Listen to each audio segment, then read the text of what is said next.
দক্ষিণ হালমাৰা মানকাচৰ জিলাৰ খাৰুৱাবান্ধা আৰক্ষীয়ে কুকৰাডাঙ্গা ঘাটত অভিযান চলাই 10টা চোৰাং গৰু জব্দ কৰি খাৰুৱাবান্ধা আৰক্ষী থানাত গোচৰ ৰুজু কৰে আৰক্ষীয়ে। উল্লেখ্য যে দক্ষিণ হালমাৰা মানকাচৰ জিলাৰ মানকাচৰৰ খাৰুৱাবান্ধা আৰক্ষীয়ে গোপন সূত্ৰৰ ভিত্তিত যোৱা নিশা আইচি খাৰুৱাবান্ধা তেওঁৰ দলৰ সৈতে কুকৰাডাঙ্গা ঘাটলৈ আগবাঢ়ি যায়। পিছত তেওঁলোকে ব্ৰহ্মপুত্ৰ নদীৰ মাজেৰে বাংলাদেশলৈ গৰু সৰবৰাহ কৰিবলৈ সাজু হোৱা চোৰাংচোৱাৰ চলাচল পৰ্যবেক্ষণ কৰে। আৰক্ষীক দেখি চোৰাংচোৱাই আন্ধাৰৰ সুযোগ গ্ৰহণ কৰি পলায়ন কৰিবলৈ সক্ষম হয়।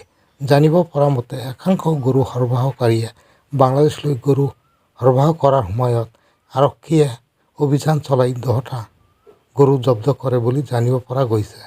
আজি খাৰুৱাবান্ধা আৰক্ষী থানাত গোচৰ ৰুজু কৰে বুলি জানিব পৰা গৈছে। পিছত আৰক্ষীয়ে অঞ্চলটোত পুংখানুপুংখ তালাচী অভিযান চলায়।